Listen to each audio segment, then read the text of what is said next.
Hey friends, wanted to record this particular recording to talk about something that I've been wrestling with a couple of clients of mine, and I was talking to a potential partner on a project about how we could work together and how we could possibly do amazing and great things. And what came up was the development of the proposal, and what was talked about was uh, how there wasn't a lot of time to draft the proposal. And I had to chuckle because I hear that a lot. I heard this recently in another state, in another part of the country, where people absolutely hate grant writing, proposal writing. And for me, and likely for you, there's a love for it because we understand that part of the sales process does include crafting a proposal. But there is the question, why do people hate it? Why does it bother people? Why are people struggling with proposals? And if given a 30-day window, why isn't it enough time to draft a proposal? Well, we've done some research, and on average, folks take about 14 days to draft proposals. And what goes into the proposal process is, okay, that opportunity comes out, you think you are a good fit, and you think that you're able to respond successfully to the proposal. But then from there is the research process where you, your colleagues, and all the folks that are a part of the work and the decision making process have to then look up the work and to do a deep dive. When you do a deep dive, you start to explore fit. You start to see if we can actually do a good job and if we're able to perform on the work. That research is a part of the proposal. Then you start to write the proposal. Depending on your style, your personality, this can be a difficult lift. This may be challenging for you because you may overthink, or you are overly poetic. Maybe you are too granular in your details and research and your facts and figures, and it causes brain lock and brain freeze. If you've done any amount of writing, you know what this feels like. Then, once you get through those two stages, there's a stage of review. And depending on the size of your organization, responsibilities, etc., you may be looking at this and saying, man, I got to get feedback from him, her, and them. And that process can be forever because they have busy schedules. They got a lot going on. They are struggling to keep up with this, that, and the third. And here we are adding another thing, a good opportunity, a potential good fit for us. But I need you to pause what you're working on to review this proposal and the other 10 I put on your lap that are due all around the same time. Once you get past that third stage, here's the last stage, submission. Depending on the platform where you got to submit it and who released the RFP, that can be a whole process in and of itself where you have to submit multiple documents, multiple forms, utilizing a platform you don't use often because this particular potential client, utilizes a particular platform that's not necessarily friendly, or you may have to submit way too many individual forms of documents that need notarization or review, legal, accounting, executive review, sometimes board review if you're a nonprofit, and this can be challenging, all while submitting it on time. And how many of you watching this video struggle with getting things submitted ahead of time?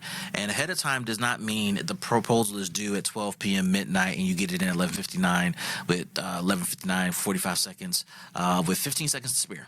That's not on time. That's just in time. When I mean on time, I mean days, sometimes weeks in advance. So many people struggle with that, even if they have all the resources in play, the forms and the review and the approvals and the writing and the material. So it is a real thing. And on average, it takes folks 14 days to draft a proposal. But I tell you, maybe the average needs to increase where it could be significantly more for some people, where it's a high date of drafting, it takes a long time to draft a report. So we need to kind of address this a little bit. One of the ways you address this is by maintaining a master grant application or master RFP proposal template that is extremely detailed and that explores, explains, explains and reviews all that you have to offer on a regular basis. It's a tool that I've been utilizing for years, whether it's for the nonprofits that I have been responsible for, or if it's something I use in my business today. This template plays a significant role in my ability to tell the story that I'm trying to communicate and to reflect the goals that we hope to convey to potential customers. This one tool can change in a dramatic fashion everything in your business and can have a ripple effect on your ability to navigate through the submission process, the drafting process, the review process of the proposal you're trying to get out. If you haven't done this already, I would encourage you to build one. I have worked with clients, and when we come on board, we ask them for their document, their template document, and they send over a 1-pager, maybe a 1.5-pager. I got to tell you, when we develop this particular product for our clients, the master grant application or the template document, it's on average 30 plus pages, and it is because we take into account all of the things that need to be considered when submitting a response or telling your story. It gives you the ability to articulate at scale what's going on with your organization to customers who have an interest in working with you. And so if you have not developed something like that, go ahead and put the effort into that. If you need help with that, give us a call.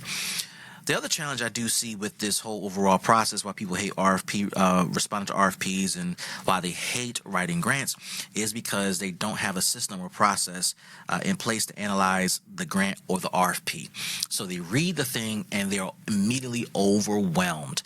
They are looking at the overall document and typically analyzing it from a particular lens that they are used to, whether it's the way you do the work, whether it's the industry you are coming from, the bend, or the preferences that you have in place. Those things color perspective, and it can make it extremely difficult to read an RFP for what it is, which is simply a job description. It's a way of describing the need that the potential customer has and how you can help them fill that need. Now, if you start to look at the meat of the RFP and not the fluff, you begin to see some trends, right? Some trends like answering 5 of these strategy questions. Number 1, the client will likely explore what's the right now state. Why are we working on this project? What's created this need that wasn't there before, or that has been long standing but now has come to the forefront for us to address? Number 2, where are we trying to go? What's the vision for what we're trying to create and accomplish? And number 3, how do we get there? We're going to get there by hiring a consultant to do A, B, and C. Number 4, we also need a little bit more detail from you to accomplish D, C, and F, right? So it becomes a very detailed vision and plan. And then number 5, by when and measurements. There are going to be milestones that measure success. When you start to analyze the RFP from that lens, it gives you a totally different perspective about what the customer is trying to communicate. Sometimes it's unsuccessful because some clients are unable to fully articulate everything that they envision, but they do their best to get it on paper. And so your job, my job, our job is to look at that document, that job description, and break it down to some easy to understand terms, so that we can understand the customer, that we can respond successfully to let them know that, hey, we hear you, we see you, and we believe we can help you with this particular problem. Another thing that I think folks struggle with, and I think we'll end off here, is that folks sometimes overcomplicate the RFP review process. As I mentioned, they're looking at every nook and cranny, and quite frankly, there are things that you just need to target. Now, one of the things you can do to help you not overcomplicate the review process is, number 1, engage in a team review process, meaning you should review all RFPs with your colleagues. You should sit down with them on a regular basis and analyze, rate, assess, determine through some sort of mechanism or system, are we going to move forward with this proposal and why? And it should be an odd number of people so that if there's a vote to move forward or not, that the majority wins, and with good reason. You don't want to have an even tie there. So you should have a team review process. The last thing you should consider to less complicate the RFP is to consider working with team members, working with partners who can share the load. if you get the project, who can help you look up at the RFP and project a little differently. Sometimes we can overcomplicate what we are looking at, what we're reviewing, because we see things a particular way.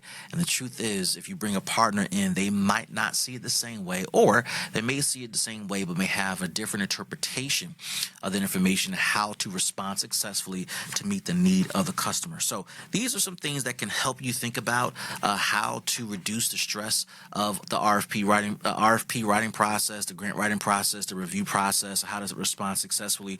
At the end of the day, it's going to come down to systems and how you respond to the RFP with your systems. You're going to have these systems in place so that you can be successful in responding to the RFP, and more importantly, successful in landing the project so that you can help your customers and serve their needs well. Hope you find this helpful.